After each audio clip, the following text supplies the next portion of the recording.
we started with user stories. We created personas. We defined a problem,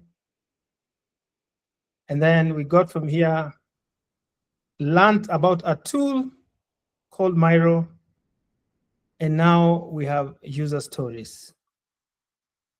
So that is good progress. The next step that we will be working on involves prototyping. And prototyping mainly is, so we have done this. Everyone was able to say, as a user, I want to do an action so that I get an outcome. So this one is well understood. And I think all teams have given us good outcome here. So we have done this well. So there's no doubt with that one. So we said, as a user, I want to do something so that I get a result. So it's focusing on your behavior, the thing you want to do. So it's important to remember that you want to focus on behavior, so, and not the interface. So you didn't say, as a user, I want to click a button and to move to the next page. We did not say that. You said, we'll do an example. As a school bursar, I want to reduce, so I want to do this action. I want to reduce electricity wastage. That is behavior. So that is behavior. That is behavior. Now, the next step will be understanding what steps you take to do the behavior. So I want to show you something that you will be researching on your own. How many people have used ChatGPT?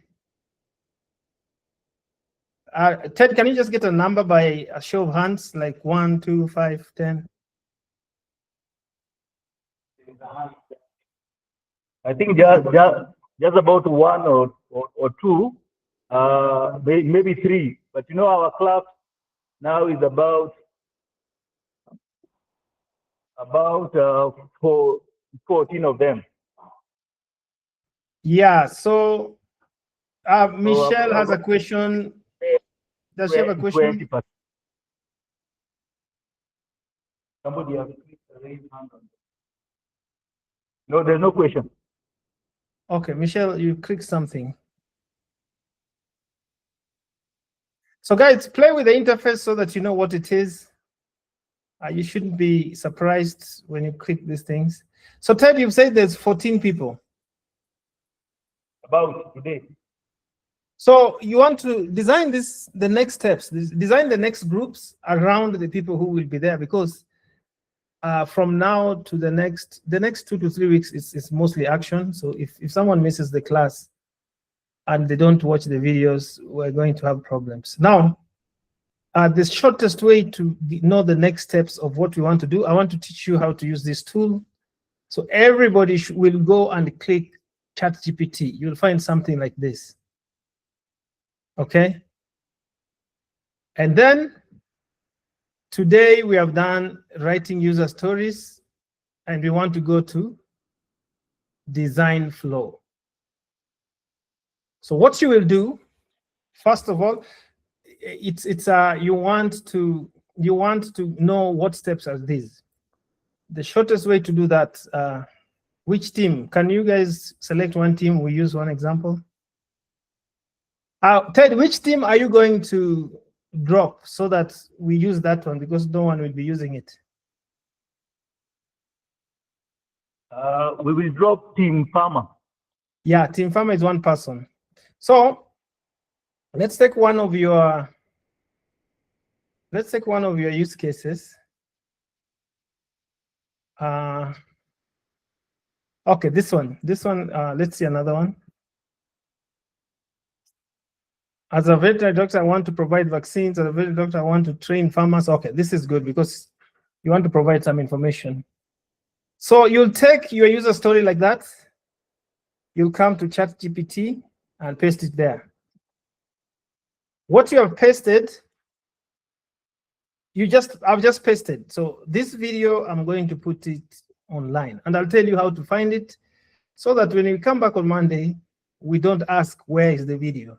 So you guys listen carefully. So that is the first step. You will go to your user story and take it. Then you will say design. You'll say this. You'll copy it here. You'll type exactly the same thing I've written and bring it here. So we've copied two things.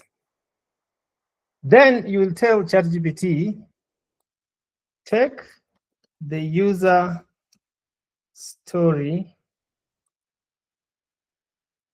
above and map the design flow to enable me move to prototyping. It's simple. The same text, you'll find it online on this video. Then you'll tell it, do not proceed to the prototyping step yet. Once you do that, you will search.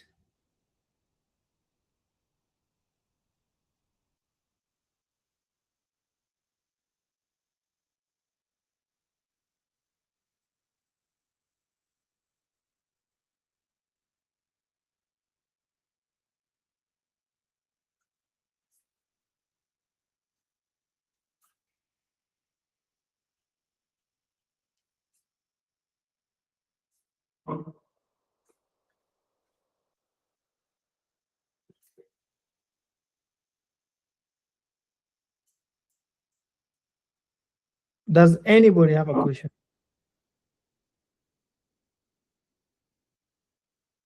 Does anyone have a question?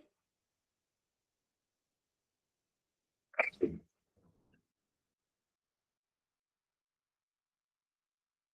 No question? At the moment, yes. Okay. So guys, clearly, as you can see, there's a lot of information you get there, so it can be confusing. So you come back here and say,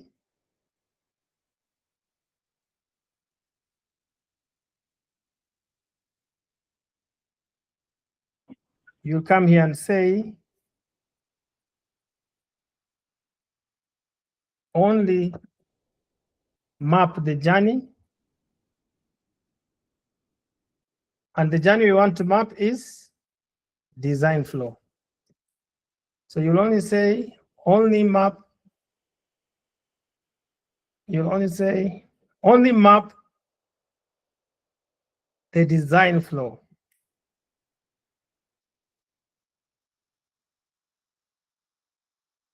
From start to finish. So because we want, this is the only thing you want to do when you come back on Monday.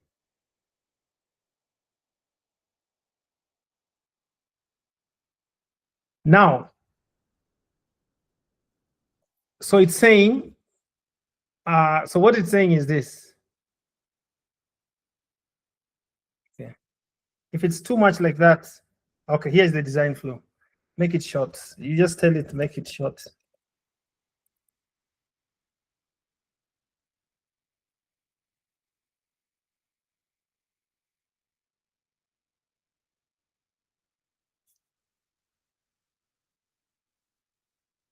So you can log in when it does that. But once you have this design flow, you'll shorten it until you understand it. Just reduce the size. Again, this video is online. Watch it several times so that you know what we are doing. So then you come back here and go to Miro. So if you go to Miro, this is where we are now. So there's things we can do here. Look for templates. You come here and look for templates. Or you can do tools. and then you want to visualize. Also, you can do, these other ones are complicated, so just do diagram. When you click diagram, it will come here. What you want to do is you want to do a flow chart or an entity relationship, but do a flow chart. What would you like to diagram? It's a flow chart. In a few words, describe a diagram you'd like to create. Down here, there's logging, there's onboarding, there's decision, there's process. You want, so you'll come back here, you'll go to ChatGPT, and then once you log in, so I'm not going to log in, but once you log in, you will describe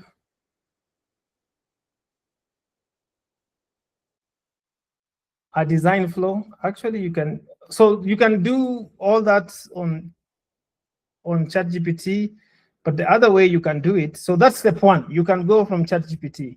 Step two, you can stay in Miro and do this. You'll come and take this one. You'll say it's the same use case, and then come here, drag shapes. So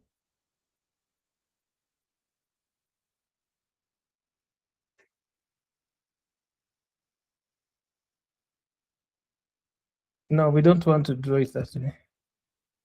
We want to start with AI. So we said flowchart, process, and then it will tell you that one. And let's see what it gives us.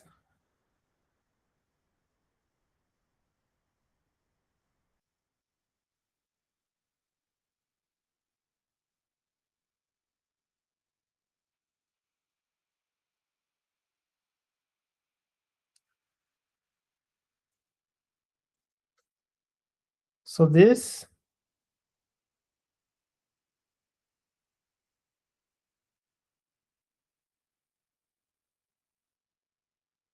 is now your flow. So what this diagram is telling you is that what it's saying is this. We don't need this one. So play with this diagram so that you know how to click these things. So like you can see now, if you don't do practice, there's nothing we will do next. So everybody in the team needs to be able to click this, play around with it. So Ted, I actually suggest you give them time to just come and be familiar with the tool, because this is step one. Now, you can see here that as a veterinary doctor, I want to train farmers on disease management so that they can keep chickens safe. So let's see what the process is. Start the training program, assess the current knowledge.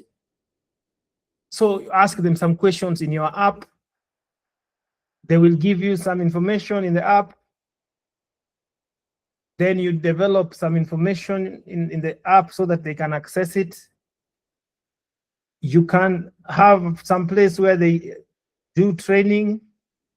They register for training the way we do here, the way Ted sent that email and people provide information. You can have that in your app. You can have a link to live sessions, what we are doing now. And then you can teach something. But you see now, and then this is feedback.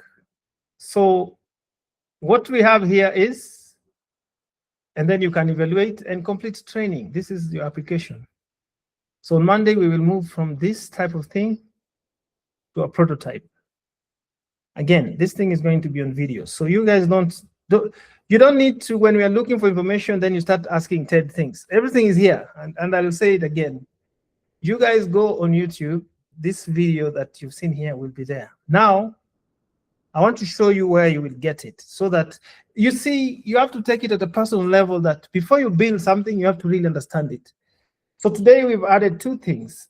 You're going to Miro, you're going to create a process. The only thing you need to do to create this process is to rewind this video. There's no other information you need. It's here. This is take option 2. The ChatGPT option might be long and confusing. So the place where I said you can do it on Miro, you already have this. So your task before we come to class on Monday, what I will see on the Miro board is something like this. And this process for you guys, we'll see how to edit it. I don't know if you add it to Canvas, where does it go? Okay, so now it's here. So now you can even edit it. You can remove stuff. You can. So play around with this tool. Like if you don't play around with these things, there's nothing you can build. You have to play around, know how to delete them. Play around with this board. It's for playing. You can even delete the whole thing, come back again, remove the processes, delete. Yeah, you can do everything until you have your own process. For example, if we don't want the whole feedback session, you can come and delete everything and just keep what you want your app to do. So what we'll do with the review, once you have it, we'll remove some steps from your app so that it's a simple app. So you can remove all that and bring it here. So that is going to be online. Now, where do you get the videos? You will come to this page, this video page. Now everyone should be able to access it. And the video is going to be, it will look like this. It will say learn. It will say this one, learn HCI, UX, and AI. Those are videos from this class. This UX review is not from this class. This video is from this class. So you see here we have generating personas. This is where we define the problem. This is where we started. I'm going to add another video today, the review session earlier, and this last part. This is going to be on its own. Why is it on its own? Because last time, you guys didn't know where to find it. So that said, when we come back on Monday, I will start here. We are not starting here until everyone gives me this. And that is where we are going to stop. So Ted,